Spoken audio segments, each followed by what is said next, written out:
ఉదయ్ అనే క్లయింట్ కి social media marketing కావాలి తన బిజినెస్ కోసం. సో ఉదయ్ ఇక్కడ 2 డిజిటల్ మార్కెటింగ్ ఏజెన్సీస్ సెలెక్ట్ చేసుకున్నారు. 20K లో మంత్ కి మొత్తం కంటెంట్ అనేది ప్రిపేర్ చేస్తాం. అంతేకాదు ఫెస్టివల్స్ కి పోస్ట్ కూడా ఫ్రీగా డిజైన్ చేస్తాం.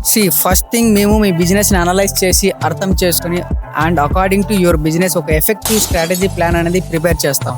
అండ్ ఇక్కడ మంత్లీ 50,000 to 60,000 చార్జ్ చేస్తారు. మినిమం రిజల్ట్స్ రావడానికి 4 to 6 months టైం అనేది పడుతుంది. ఇది విని క్లయింట్ మనీ సేవ్ చేసుకోవడానికి ఫస్ట్ డిజిటల్ మార్కెటింగ్ ఏజెన్సీ చూస్ చేసుకుంటాడు. తర్వాత ఫస్ట్ ఏజెన్సీ వాడు 1 day లోనే 30 పోస్ట్ రీసెట్ చేయకుండా టెంప్లెట్ లో ఎడిట్ చేసి షెడ్యూల్ చేసేసాడు. తర్వాత అందరికి తెలిసిందే ఎంగేజ్మెంట్ అనేది ఉండదు, ఓన్లీ ఫ్యూ ఫాలోవర్స్ మాత్రమే పెరుగుతారు. ఈ స్టోరీ ఒక క్లయింట్ ది మాత్రమే కాదు, మాక్సిమం ఇండియాలో అందరూ సేమ్ ట్రాప్ లో పడిపోతున్నారు. కాబట్టి ఆ ప్రైస్ కి ఎంత రీచ్ రావాలో అంత రీచ్ వస్తుంది.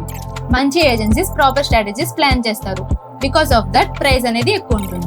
ఎందుకంటే రీసెర్చ్ దగ్గర నుంచి కంటెంట్ ప్రిపేర్ చేసే వరకు చాలా ఎఫర్ట్స్ అండ్ టైం పెడతారు. కాబట్టి మీకు ఒకవేళ మార్కెటింగ్ గురించి నాలెడ్జ్ లేకపోతే మార్కెటింగ్ అనే పేరుతో చాలా మంది రాంగ్ డైరెక్షన్ లోకి తీసుకెళ్లిపోతారు. సో మార్కెటింగ్ ఏజెన్సీని సెలెక్ట్ చేసుకునే ముందు ఆలోచించి సెలెక్ట్ చేసుకోండి. సో ఈ వీడియో మీ బిజినెస్ ఫ్రెండ్స్ కి షేర్ చేయండి, వాళ్ళు కూడా డిఫరెన్స్ తెలుసుకుంటారు.